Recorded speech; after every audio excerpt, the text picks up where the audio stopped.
Okay. Hopefully it sorts it out. Yeah, I was using the Helix mod, I think.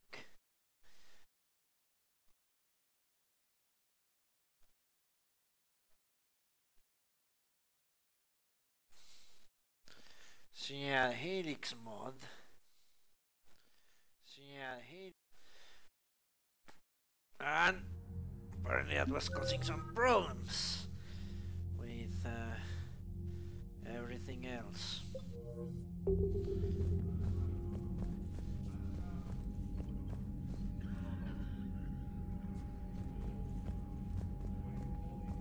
This is the war room, yeah. Okay. Let's check it out. The people, weapons, armies, and fleets that you've accumulated are your war assets. The overall readiness of the galaxy determines how effectively these assets will perform in the final battle. Okay. Readiness rating 50. Well, the Alliance, the systems that represents humanity, economic, political, and military reach throughout the galaxy. Naval forces are led by Admiral Hackett.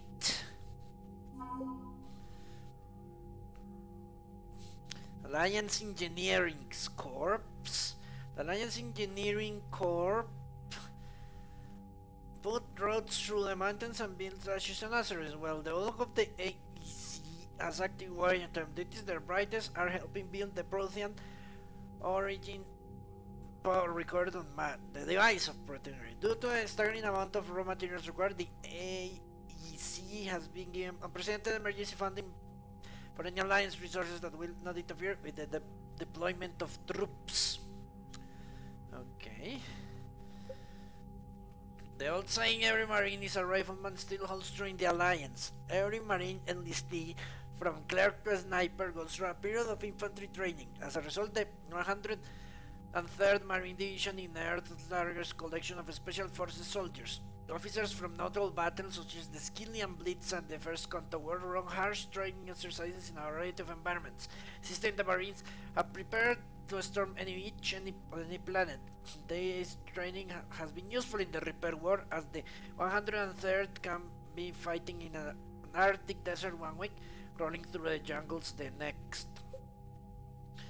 Admiral Milhanovich. When the Reapers Cold Soren attacked the Citadel in 2083, Rear Admiral Boris Mikhailovich led the 63 Scout flotilla against it. The 63rd suffered the fewest losses of any Alliance flotilla in the Battle of the Citadel, while providing crucial support for the 5th Fleet's carriers and dreadnoughts.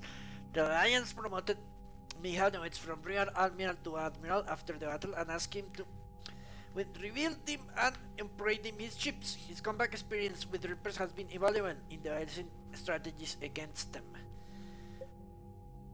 The Third Fleet, stationed at Arcturus. The Third Fleet is headed by Admiral Nightesh Singh. When the Reapers came for the station, Singh had already pulled his command ship, the SSB Logan, back to an ideal firing position for its mass accelerator cannons. The Dreadnought's gun managed to slow down a destroyer before it could demolish the Third Fleet, but Singh was forced to retreat in the face of overwhelming opposition from the Reapers. The First Fleet stationed near the Charon Relay when the Reapers invaded the Sol system. By the time Admiral Hackett issued the order to retreat, its size, once the largest in the Alliance Navy, had been cut by half. Commanding Admiral Lines Lindholm made the painful decision to use a tenth of the fleet remaining vessel as a no cover for the remainder, so the remainder could escape. Her gamble paid off, and the First Fleet limped out of the relay rally with the rest of the Alliance forces on the run. The Fifth Fleet became famous across the galaxy after spearheading the Alliance forces in the Battle of the Citadel. It was guarding a Crux station when the Reapers attacked. After a bloody and desperate battle, Admiral Hackett gave the order to retreat, sacrificing the entirety of the Alliance Second Fleet to give the Third and Fifth the chance to escape. The Fifth Fleet engineers are busy repairing its damaged vessels, Grim anticipating a return to Earth and revenge against the Reapers. Alliance News Network's reporter Diana Alders has been broadcasting from the Normandy, interviewing crew members and high-ranking Alliance officers to give the Galaxy insiders' view of the war.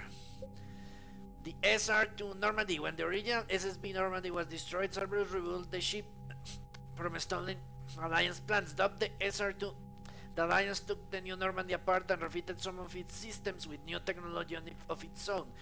As a result, the SR2 Normandy is the biggest performing frigate in the entire Alliance Navy and possibly the fastest ship in its class. The Normandy is commanded by Shepard, an Alliance officer in humanity's first Spectre.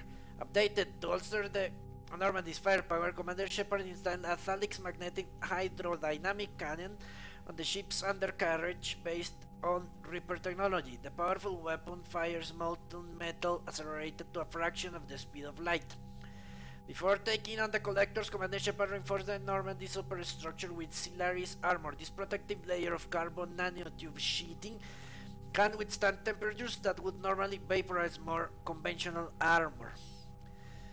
The Normandy has been upgraded with psionic barrier technology, allowing the ship's mass effect field projectors to fire rapidly oscillating barriers and can deflect rather directly absorb kinetic shocks. Commander Shepard uncovered significant elemental deposits while scanning planets with the Normandy SR2.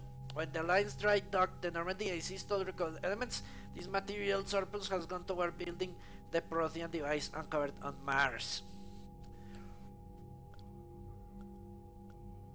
Okay.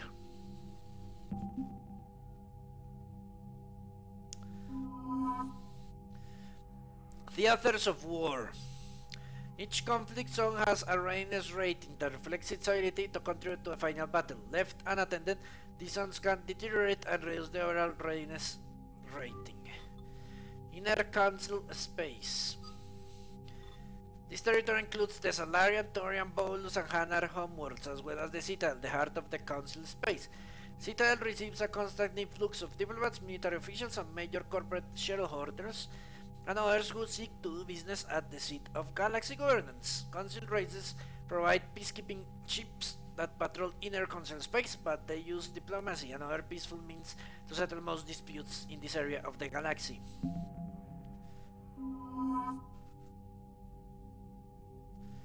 Alright.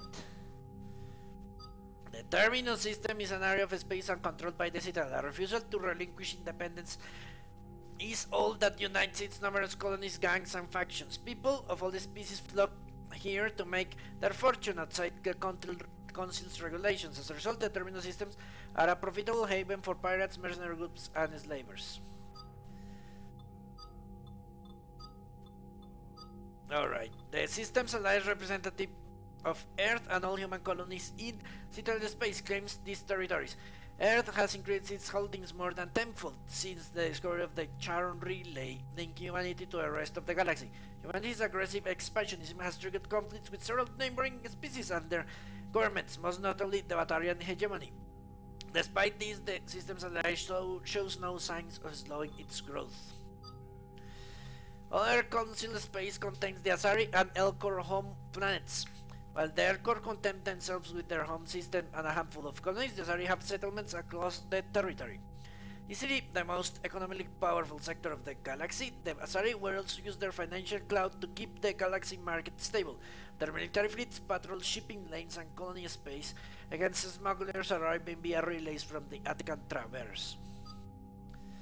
The Attican Traverse is a large territory on the edge of civilized space, connected by an extensive collection of relays. Its colonies are often raided by neighboring terminus systems. As habitable planets in the galaxy are scarce, the colonies persevere despite these attacks. The Attican Traverse is littered with Prothean ruins, which attract archaeological expedition determined to unlock the secrets of this advanced technology. Alright.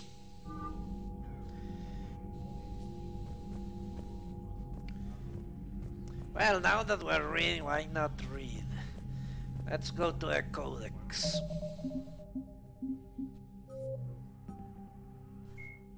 The Asari were the first species to discover the Citadel.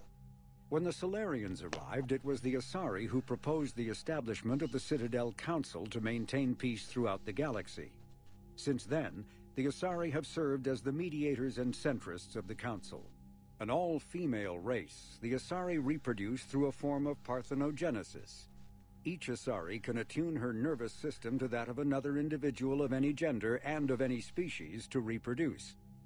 This capability has led to unseemly and inaccurate rumors about Asari promiscuity.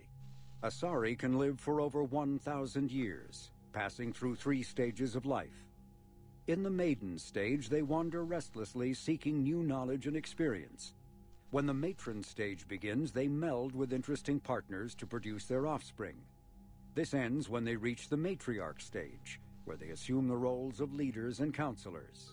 The second species to join the Citadel, the Solarians, are warm-blooded amphibians with a hyperactive metabolism. Solarians think fast, talk fast, and move fast. To Solarians, other species seem sluggish and dull-witted. Unfortunately, their metabolic speed leaves them with a relatively short lifespan. Solarians over the age of 40 are a rarity. The Solarians were responsible for advancing the development of the primitive Krogan species to use as soldiers during the Rachni Wars. They were also behind the creation of the genophage bioweapon the Turians used to quell the Krogan rebellions several centuries later. Solarians are known for their observational capability and non-linear thinking. This manifests as an aptitude for research and espionage. They are constantly experimenting and inventing, and it is generally accepted that they always know more than they're letting on. Roughly 1,200 years ago, the Turians were invited to join the Citadel Council to fulfill the role of galactic peacekeepers. The Turians have the largest fleet in Citadel space, and they make up the single largest portion of the Council's military forces. As their territory and influence has spread, the Turians have come to rely on the Solarians for military intelligence and the Asari for diplomacy. Despite a somewhat colonial attitude towards the rest of the galaxy, the ruling hierarchy understands they would lose more than they would gain if the other 2 races were ever removed. Turians come from an autocratic society that values discipline and possesses a strong sense of personal and collective honor. There is lingering animosity between Turians and humans over the First Contact War of 2157, which is known as the Relay 314 incident to the Turians. Officially, however, the 2 species are allies, and they enjoy civil, if cool, diplomatic relations. 50,000 years ago, the Protheans were the only spacefaring species in the galaxy. They vanished in a swift galactic extinction. Only the legacy of their empire remains. They are believed to have built the mass relays and the Citadel, which have allowed numerous species to explore and expand throughout the galaxy.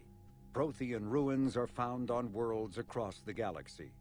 While surprisingly intact for their age, functioning examples of Prothean paleotechnology are rare. Time and generations of looters have picked their dead cities and derelict stations clean. Some believe the Protheans meddled in the evolution of younger races. The Hanar homeworld of Kage, for example, shows clear evidence of former Prothean occupation. The presence of a former Prothean observation post on Mars has caused a rebirth of interventionary evolutionists among humans. These individuals believe the god myths of ancient civilizations are misremembered encounters with aliens. In the early 2160s, the Alliance began aggressive colonization of worlds in the Skyllian Verge, much to the dismay of the Batarians, who had been developing the region for several decades.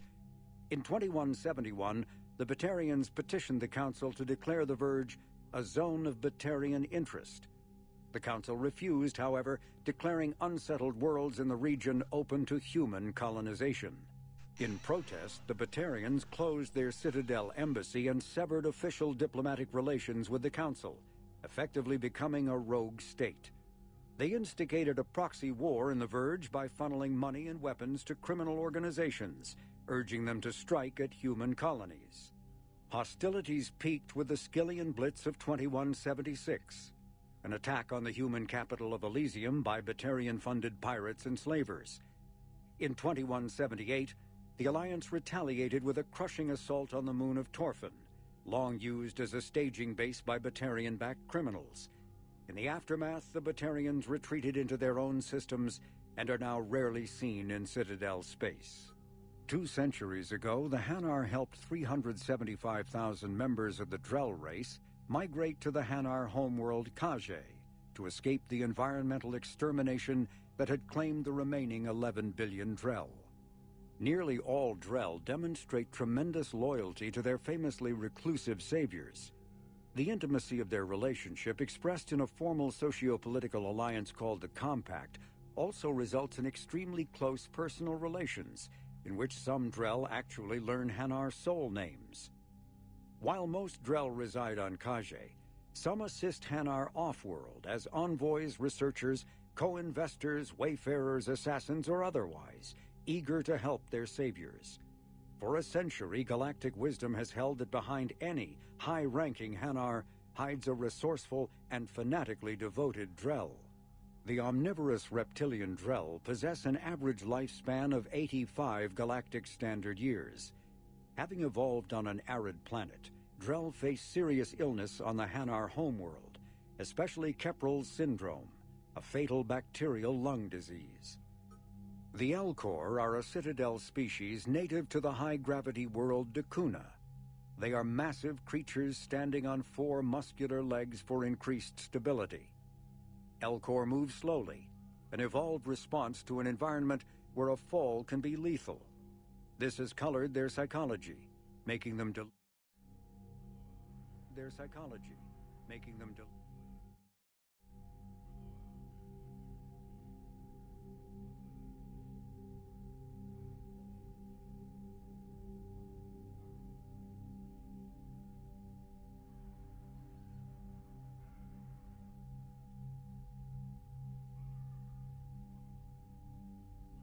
Clarify where they are being sarcastic, amused, or angry. Kuna's high gravity impedes the mountain formation. Most of the world consists of flat, open plains, where prehistoric Erkul wandered across in small family bands. Modern Erkul still prefer open sky and can become restless and uncontrolled in long spaceship journeys. The Geth are a humanoid race of networked AIs. They were created by the Quarians 300 years ago as tools of labor and war. When the Geth showed signs of self-evolution, the Quarians attempted to exterminate them. The Geth won the resulting war. This example has led to legal, systematic repression of artificial intelligences in galactic society. The Geth possess a unique distributed intelligence. An individual has rudimentary animal instincts, but as their numbers and proximity increase, the apparent intelligence of each individual improves. In groups, they can reason, analyze situations, and use tactics as well as any organic race. Geth space is located at the trailing end of the Perseus Arm, beyond the lawless Terminus systems. The Perseus Veil, an obscuring dark nebula of opaque gas and dust, lies between their space and the Terminus systems. The Hanar are a Citadel species known for excessive politeness. They speak with scrupulous precision and take offense at improper language. Hanar that expect to deal with other species take special courses to help them unlearn their tendency to take offense at improper speech. All Hanar have 2 names. The face name is known to the world. The soul name is kept for use among close friends and relations. Hanar never refer to themselves in the first person in conversation with someone they know on a face name basis. To do so is considered egotistical, so instead they refer to themselves as this one, or the impersonal it. Their homeworld, Kage, has 90% ocean cover and orbits an energetic white star, resulting in a permanent blanket of clouds. Due to the presence of Prothean ruins on the world, many Hanar worship them, and Hanar myths often speak of an elder race that civilized them by teaching them language. When the Asari discovered the Citadel, they also discovered the Keepers, a docile, multi-limbed insect race that seemingly exists only to maintain and repair the great Prothean station. Early attempts to communicate with or study the Keepers were failures, and it is now illegal to interfere with or impede Keeper activity. Because they are completely non-threatening, Keepers have become virtually invisible to everyone else. Similarly, they seem indifferent to other species, except for their tendency to help new arrivals integrate themselves into the Citadel. No matter how many Keepers die due to old age, violence, or accident, they maintain a constant number. No one has discovered the source of new Keepers, but some hypothesize they are genetic constructs, biological androids created somewhere deep in the inaccessible core of the Citadel itself. The Krogan evolved in a hostile and vicious environment. Until the invention of gunpowder weapons, eaten by predators was still the #1 cause of Krogan fatalities. Afterwards, it was death by gunshot. When the Solarians discovered them, the Krogan were a brutal, primitive species struggling to survive a self-inflicted nuclear winter. The Solarians culturally uplifted them, teaching them to use and build modern technology so they could serve as soldiers in the Rachni War. Liberated from the harsh conditions of their homeworld, the quick-breeding Krogan experienced an unprecedented population explosion. They began to colonize nearby worlds, even though these worlds were already inhabited. The Krogan rebellions lasted nearly a century, only ending when the Turians unleashed the Genophage, a Solarian-developed bioweapon that crushed all Krogan resistance. The Genophage makes only 1 in 1,000 pregnancies viable, and today the Krogan are a slowly dying breed. Understandably, the Krogan harbor a grudge against all other species, especially the Turians. Driven from their home system by the Geth nearly 3 centuries ago, most Quarians now live aboard the Migrant Fleet, a flotilla of 50,000 vessels ranging in size from passenger shuttles to mobile space stations. Home to 17 million Quarians, the flotilla understandably has scarce resources. Because of this, each Quarian must go on a rite of passage known as the Pilgrimage when they come of age. They leave the fleet and only return once they have found something of value they can bring back to their people. Other species tend to look down on the Quarians for creating the Geth and for the negative impact their fleet has when it enters a system. This has led to many myths and rumors about the Quarians, including the belief that underneath their clothes and breathing masks, they are actually cybernetic creatures, a combination of organic and synthetic parts. The Volus are a member species of the Citadel with their own embassy, but they are also a client race of the Turians. Centuries ago, they were voluntarily absorbed into the hierarchy, effectively trading their mercantile prowess for Turian military protection. Irun, their home world, lies far beyond the normal life zone of its star. However, the world has a high-pressure greenhouse atmosphere that traps enough heat to support an ammonia-based biochemistry.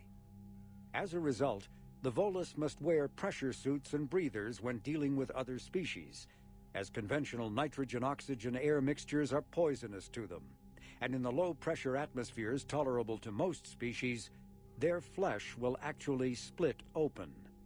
Volus culture is tribal, bartering lands and even people to gain status. This culture of exchange inclines them to economic pursuits. It was the Volus who authorized the Unified Banking Act, and they continue to monitor and balance the Citadel economy. The Citadel is an ancient deep space station presumably constructed by the Protheans. Since the Prothean extinction, numerous species have come to call the Citadel home. It serves as the political, cultural, and financial capital of the galactic community. To represent their interests, most species maintain embassies on the Presidium, the Citadel's inner ring. The Citadel Tower in the center of the Presidium holds the Citadel Council chambers. Council affairs often have far-reaching effects on the rest of the galactic community. 5 arms, known as the wards, extend from the Presidium. Their inner surfaces have been built into cities, populated by millions of inhabitants from across the galaxy. The Citadel is virtually indestructible. If attacked, the station can close its arms to form a solid, impregnable shell. For as long as the station has existed, an enigmatic race called the Keepers has maintained it. Spectres are agents from the Office of Special Tactics and Reconnaissance and answer only to the Citadel Council. They are elite military operatives, granted the authority to deal with threats to peace and stability in whatever way they deem necessary. They operate independently or in groups of 2 or 3. Some are empathetic peacekeepers resolving disputes through diplomacy. Others are cold-blooded assassins, ruthlessly dispatching problem individuals. All get the job done one way or another, often operating outside the bounds of galactic law. The Spectres were founded after the Solarians joined the Council. For many years they operated in secrecy as backroom problem solvers. Only after the Krogan rebellions did their activities become publicized. Assignment of a Spectre is less contentious than a military deployment, but makes it clear that the Council is concerned about a situation. Donald Udina is the lone human on the Citadel Council. Although he has a keen ability for furthering his own political career, Udina has long promoted humanity's interests first and foremost in the galactic arena. When humanity won a position on the Council for its part in defending the Citadel, the Alliance chose Udina for the position. He holds the office to this day. Despite his unwavering focus on human interests, Councilor Udina is usually willing to collaborate with other species. Even his opponents concede that Udina gives fair consideration to non-human proposals, so long as humanity also benefits. Yeah, Jason, I'm just looking at this, saying what's new. Earth, the home world and capital of humanity, was enjoying a new golden age before the Reapers attacked. Disease, pollution, and other social ills were on the decline, thanks to technological advances and a wealth of resources from the colonies. Earth was an inspiration even to alien cultures, resulting in influence out of proportion with humanity's brief time on the galactic stage. The Reaper attack has put an end to any semblance of this former life. The great cities of Earth are storehouses of human DNA for the Reapers to harvest. Reaper gunships, capable of megaton-scale firepower, annihilated industrial centers in seconds. The militaries of Earth's disparate nation-states have retained only partial communication with the system's alliance fleets, leaving the planet's resistance efforts uncoordinated and vulnerable. The loss of the comm buoy network has cut off Earth's economy from the rest of the galaxy, sending shockwaves across galactic markets and a significant obstacle to receiving aid. A political economic pact for collective colonial security, the Alliance is the central galactic institution of human society. The Alliance gained associate membership to the Citadel Council in 2165 and assumed leadership in 2183, with former Ambassador Donald Udina presiding. Many species regard humanity as a rogue race, and its 2183 victory following the attack on Eden Prime as a brutal and calculated sacrifice of its military rivals.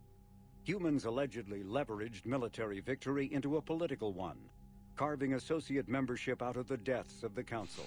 Well, Because of the human Spectre right. Shepard's pivotal role in defending the Citadel, many analysts conclude several humans will be made candidates for Spectre status, further solidifying the human contribution to galactic peace.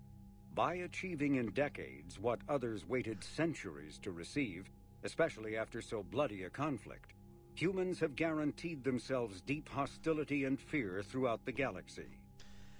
Yeah, and that's only the beginning.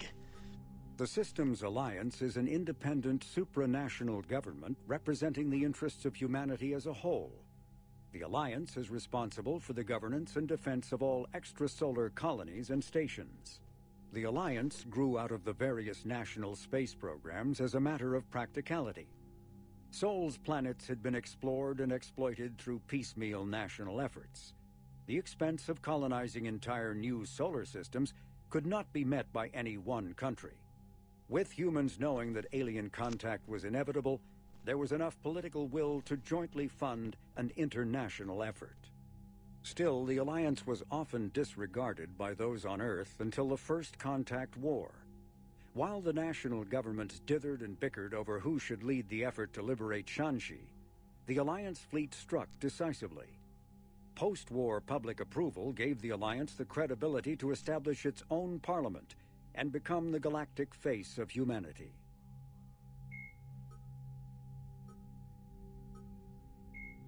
Admiral Stephen Hackett is a decorated officer in the Systems Alliance, currently assigned to Arcturus Station on the far side of the Sol Relay. In the battle for the Citadel, Admiral Hackett commanded the 5th Fleet. Following that victory, he was promoted to head of the Alliance military. Hackett was born to a single mother in Buenos Aires in 2134. When his mother died in the pandemic of 2146, he was placed in the Advanced Training Academy for Juveniles, where his superior talents in science and leadership quickly became evident. Hackett enlisted in 2152, volunteering for high-risk missions to colonize space beyond the Sol Relay. He was commissioned as a 2nd lieutenant on Arcturus Station in 2156, and soon proved his ability in the First Contact War. His rare ascent from enlisted man to admiral remains an Alliance legend. Incompetent asshole. Admiral David Edward Anderson is a career military officer in the Systems Alliance Navy. Born in London in 2137, he later moved to Arcturus Station and became the first graduate of the Alliance's now renowned N7 Marine program. Anderson is one of the Alliance's most decorated Special Forces operatives and served with honor during the First Contact War. He was the original captain of the SSV Normandy before relinquishing command to his XO, Commander Shepard. After the Alliance victory in the Battle of the Citadel, Anderson was promoted to admiral and chosen to advise Citadel Counselor Donald Udina on military matters. Anderson later became embroiled in a Cerberus plot to abduct his friend Kaylee Sanders, but he foiled the abduction and returned to duty to prepare for the Reaper invasion. Lieutenant Commander Ashley Williams is a career military officer with the Systems Alliance. Born in 2158 to a military family, Williams enlisted directly out of high school, splitting time between Earth and hostile environment training on Titan. After earning numerous commendations early in her career, Williams became a platoon guide on Eden Prime, where she was the only member of her unit to survive the Geth attack. Williams then served as gunnery chief under Commander Shepard on the SSV Normandy and was promoted to lieutenant commander after the Battle of the Citadel. More recently, an Alliance tribunal called on Williams to testify about her experience with the Reapers. Dr. Liara Tassoni is an Asari information broker with a background in scientific research on Prothean technology. Born on Thessia in 2077, she is the only child of the late matriarch Benezia. Although mother and daughter became estranged in the years before Benezia was indoctrinated by the Reaper known as Sovereign. Tassoni is also a highly trained biotic who served under Commander Shepard aboard the SSV Normandy before the ship was destroyed in a collector attack. Before she became involved in galactic affairs, Dr. Tassoni spent 50 years researching the Protheans' technology and the mystery of their extinction. She now divides her time between uncovering Prothean ruins and consulting with noteworthy representatives of the various Citadel races.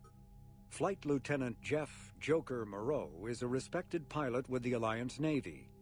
Born and raised on Arcturus Station, he is widely considered to be the best helmsman in the Systems Alliance.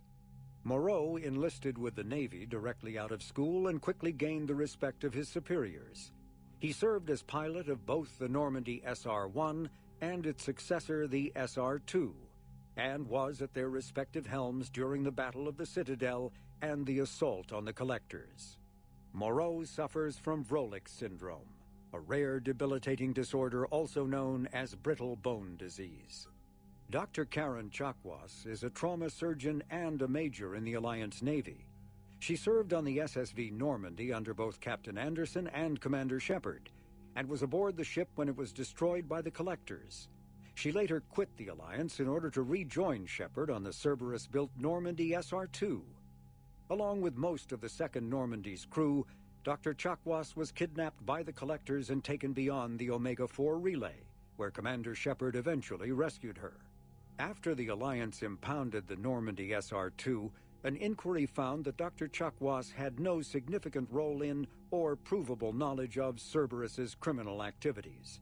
She has since rejoined the Alliance. In recent years, the pro-human syndicate known as Cerberus has seen its influence grow galaxy-wide. The largely untraceable organization now includes private intelligence agencies, biotics laboratories, research facilities, and the lucrative corporations that provide a front for it all. Cerberus's charismatic leader, known only as the Elusive Man, drives the organization's philosophy and interests. The level of secrecy he maintains puts professional intelligence agencies to shame. As Cerberus grows, so too does public distrust of the organization. Some commentators have remarked that Cerberus is not so much pro-human as it is anti-alien. Others question the blind loyalty of its employees. Well, that's one and the same. Pro-human and anti-alien. To me, at least. The Elusive Man is a human loyalist focused on advancing the interests of his species, whatever the cost to non-humans and reportedly humans. The Citadel Council regards him as a fanatic who poses a serious threat to galactic security. The reclusive tycoon is the head of Cerberus, an organization that furthers his pro-human agenda throughout the galaxy. His views have led him into questionable alliances. Recent rumors go so far as to suggest that the Elusive Man may even have allied with the Reapers. Menai is one of 2 moons orbiting the Turian homeworld of Palaven. The Turian hierarchy put Menai in the hands of the military soon after their spacecraft first landed on the moon, immediately halting civilian research and exploration. Menai's geological composition and specifications have been classified ever since. These days, a few active naval bases dot the moonscape, as well as infantry installations focused on extreme survival training. The mystery of Menai is a lasting fascination for many Turian citizens. Speculation about its presumably rare and valuable resources has become a common plot point in vids, novels, and even poetry for young Turians. When the Turians were introduced to the galactic community, an Asari diplomat poetically described their homeworld Palaven as a silver world of fortresses and fire.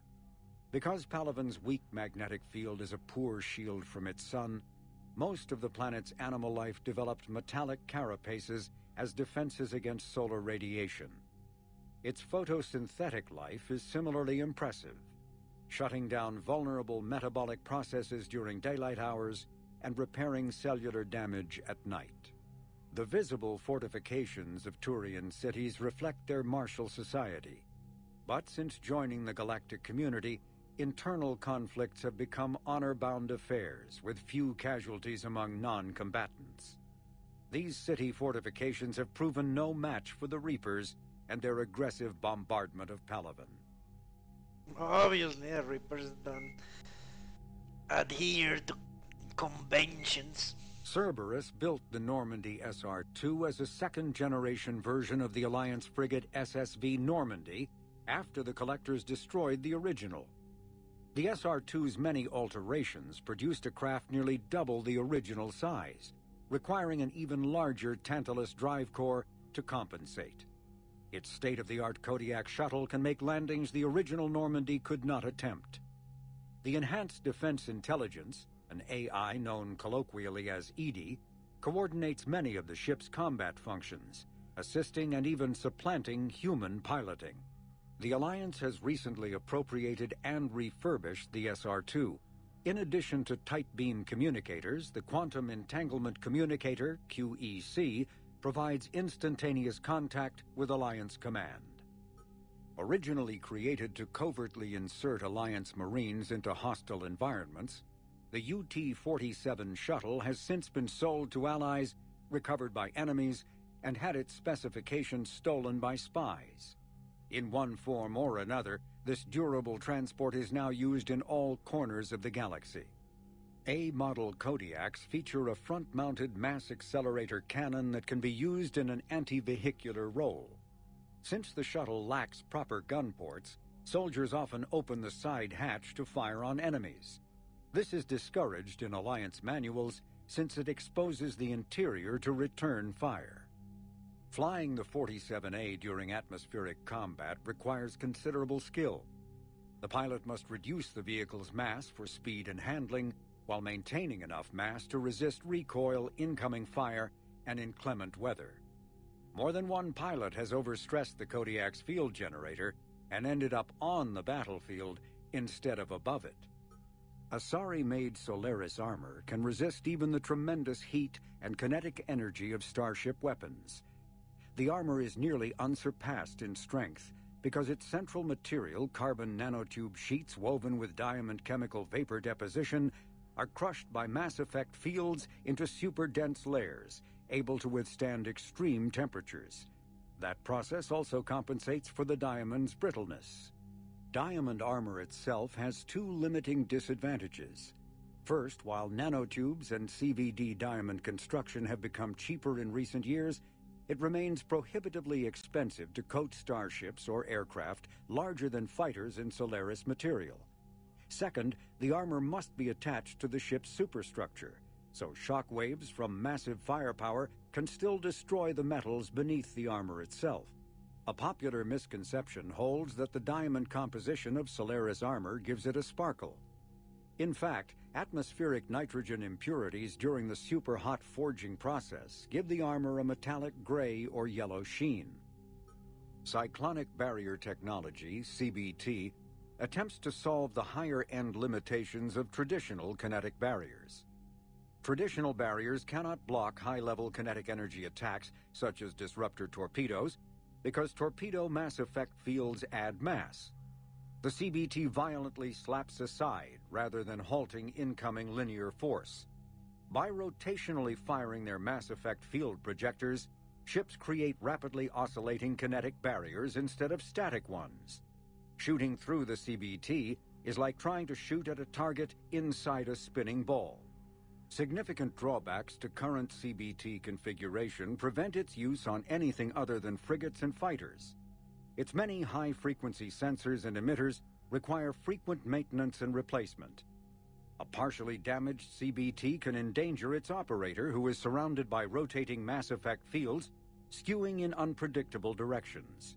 Fortunately, if an emitter is damaged, the CBT corrects to become a traditional shield array, a safety feature that makes it most effective during opening volleys. After the Battle of the Citadel, human and Turian volunteers spent 3 months clearing the station's orbit of debris. During the cleanup, the Turians secretly salvaged Sovereign's powerful main gun, along with much of the weapon's Element Zero core. 11 months later, the Turians introduced the Thanix, a scaled-down version of the weapon. The Thanix's core is a liquid alloy of iron, uranium, and tungsten, suspended in an electromagnetic field powered by Element Zero. The molten metal, accelerated to a significant fraction of the speed of light, solidifies into a projectile as it is fired, hitting targets with enough force to pierce any known shield or armor. The gun can fire reliably every 5 seconds. The weapon's relatively small size allows it to be mounted on most fighters or frigates. It is now widely used by the Alliance military and is the primary weapon on the refurbished Normandy SR2. Biotics is the ability of rare individuals to manipulate dark energy and create mass effect fields through the use of electrical impulses from the brain. Intense training and surgically implanted amplifiers are necessary for a biotic to produce mass effect fields powerful enough for practical use. The relative strength of biotic abilities varies greatly among species and with each individual. There are 3 branches of biotics. Telekinesis uses mass-lowering fields to levitate or impel objects. Mass-raising kinetic fields are used to block or pin objects. Distortion uses rapidly shifting mass fields to shred objects. Most organic species are capable of developing biotic abilities, though there are risks involved. Biotics are the result of in utero exposure to Element Zero. This usually causes fatal cancers in the victim, but in rare cases it coalesces into nodules within the fetus's developing nervous system. When subjected to an electrical current, the rare material dubbed Element Zero, or EZO, emits a dark energy field that raises or lowers the mass of all objects within it. This mass effect is used in countless ways, from generating artificial gravity to manufacturing high-strength construction materials. It is most prominently used to enable faster-than-light space travel. EZO is generated when solid matter, such as a planet, is affected by the energy of a star going supernova. The material is common in the asteroid debris that orbits neutron stars and pulsars. These are dangerous places to mine, requiring extensive use of robotics, telepresence, and shielding to survive the incredible radiation from the dead star. Only a few major corporations can afford the setup costs required to work these primary sources. Humanity discovered refined Element Zero at the Prothean Research Station on Mars, allowing them to create mass effect fields and develop FTL travel. Element Zero can increase or decrease the mass of a volume of space-time when subjected to an electrical current. With a positive current, mass is increased. With a negative current, mass is decreased. The stronger the current, the greater the magnitude of the dark energy mass effect. In space, low-mass fields allow FTL travel and inexpensive surface-to-orbit transit. High-mass fields create artificial gravity and push space debris away from vessels. In manufacturing, low-mass fields permit the creation of evenly blended alloys, while high-mass compaction creates dense, sturdy construction materials. The military makes extensive use of mobility-enhancing technologies, with mass effect utilizing fighting vehicles standard frontline issue in most military forces. Mass effect fields are also essential in the creation of kinetic barriers or shields to protect against enemy fire. Once believed to be of Prothean origin, mass relays were in fact created by the Reapers, using technology far beyond that of other living species. At least they updated The enormous this one. structures, scattered throughout the stars, create corridors of virtually mass-free space. This allows instantaneous transit between locations normally separated by years or even centuries, using conventional FTL drives. Primary mass relays can propel ships thousands of light years. The flight path, however, is fixed to a single relay elsewhere in the galaxy. By contrast, secondary relays, while only capable of propelling ships a few hundred light years, can reach any other relay within their limited range. Many primary relays lie dormant, their destinations not yet known. These relays are often left inactive on purpose, as established civilizations are unwilling to blindly open a passage that might connect them to a new hostile species. The Reapers do not share the same concern, and freely use the dormant relays. Metagel is a common medicinal salve used by paramedics, EMTs, and military personnel. It combines several useful applications: a local anesthetic, disinfectant, and clotting agent all in one. Once applied, the gel is designed to grip tight to flesh until subjected to a frequency of ultrasound. It is sealable against liquids, most notably blood, as well as contaminants and gases.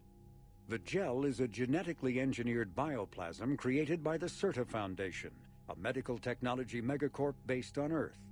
Technically, Metagel violates Council laws against genetic engineering, but so far it has proved far too useful to ban.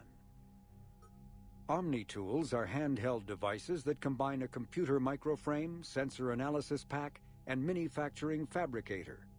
Versatile and reliable, an Omni-tool can be used to analyze and adjust the functionality of most standard equipment, including weapons and armor, from a distance. And a The stab. fabrication module can rapidly assemble small three-dimensional objects from common reusable industrial plastics, ceramics, and light alloys. This allows for field repairs and modifications to most standard items, as well as the reuse of salvaged equipment. Omni-tools are standard issue for soldiers and first-in colonists. The Reaper called Harbinger is believed to be the oldest and largest in the Reaper Armada. Really? In the reaches of dark space, Harbinger managed to control the Collectors, a race of human-sized insectoid bipeds, as it sent them on a campaign to kill and gather humans from vulnerable colonies. the Collectors became a terrifying force in the galaxy, responsible for the murder of hundreds of thousands. Surviving colonists have described the tone of Harbinger's threats heard through the Collectors as they attacked as visceral and terrifying. Alliance intelligence has tentatively identified Harbinger as one of the Reapers leading the attack on Earth. Yeah, he would be very motivated. Sovereign was the first Reaper encountered by the modern Citadel races. Military leaders initially assumed that Sovereign was a Geth or Prothean flagship commanded by Saren Arterius, a rogue Spectre. The truth was far more alarming. The massive ship was itself intelligent, and Saren proved to be under its control. The attacks by Sovereign against Eden Prime and the Citadel removed any uncertainty about the Reaper's technological superiority. Sovereign's formidable shielding and firepower allowed it to hold off the combined fleets of the Citadel, and its mass effect fields proved powerful enough to let the enormous vessel land on a planet's surface. Sovereign's mission, to open a mass relay that would transport the other Reapers from dark space, proved its undoing. During the Battle of the Citadel, Sovereign linked its consciousness to Saren's. When Saren's death corrupted the signal and shut down Sovereign's shields, Sovereign's destruction soon followed. Okay. A myth common to several cultures in the galaxy, Reapers were once imagined as space monsters that consumed entire stars. Archaeologists who searched for the sources of such myths found little besides the themes of all-consuming devils that are common to primitive cultures. Although accurate information about the Reapers remains scarce, the galaxy now knows that the Reapers are not a myth. They are a real and devastating threat. Yeah. Reaper indoctrination is an insidious means of corrupting organic minds, reprogramming the brain through physical and psychological conditioning using electromagnetic fields, infrasonic and ultrasonic noise, and other subliminal methods. The Reaper's resulting control over the limbic system leaves the victim highly susceptible to its suggestions. Organics undergoing indoctrination may complain of headaches and buzzing or ringing in their ears. As time passes, they have feelings of being watched and hallucinations of ghostly presences. Ultimately, the Reaper gains the ability to use the victim's body to amplify its signals, manifesting as alien voices in the mind. Indoctrination can create perfect deep cover agents. A Reaper's suggestions can manipulate victims into betraying friends, trusting enemies, or viewing the Reaper itself with superstitious awe. Should a Reaper subvert a well-placed political or military leader, the resulting chaos can bring down nations. Long-term physical effects of the manipulation are unsustainable. Higher mental functioning decays, ultimately leaving the victim a gibbering animal. Rapid indoctrination is possible, but causes this decay in days or weeks. Slow, patient indoctrination allows the thrall to last for months or years.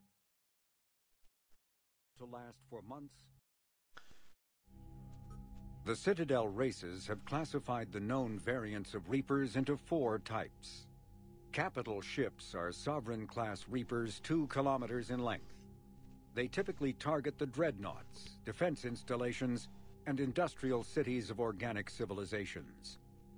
Experts believe the Reapers harvest a single species of organics during each cycle of extinction to create these massive ships. Really? Some capital ships are capable of launching small drones equivalent to fighters. Destroyers are 160 meters long and, in astounding numbers, make up the bulk of the Reaper fleet.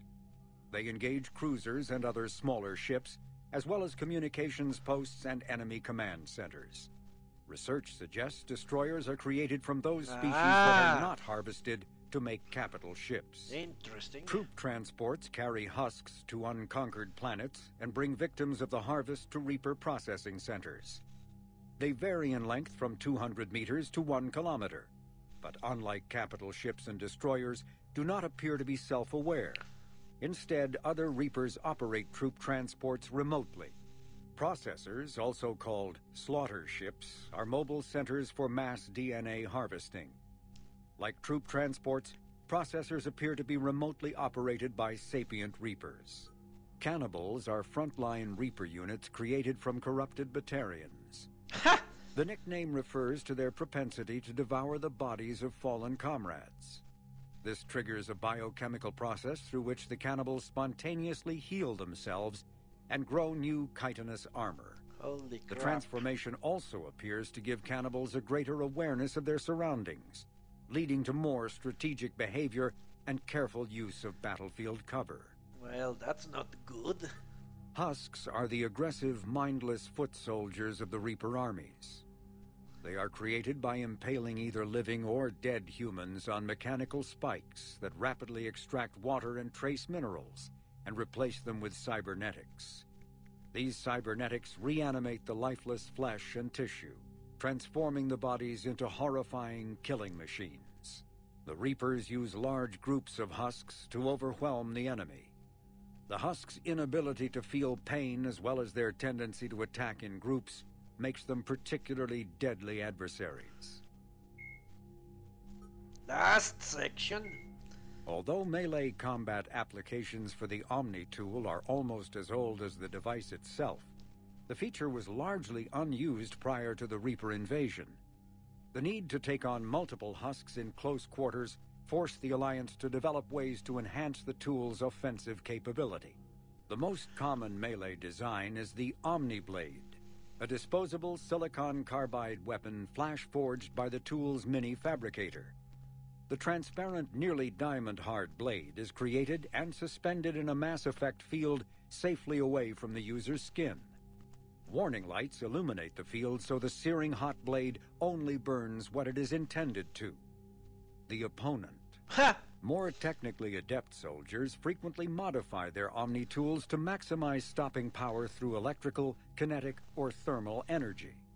Some troops integrate the weapon with their kinetic barriers, transforming the Omni tool into a wrist-mounted bludgeon. Others fabricate flammable gases, held in place by a mass effect field and ignited upon impact. All prove deadly surprises for opponents who expect a disarmed Alliance warrior. Alright, finally. Not that I'm really complaining, I won't go and look at the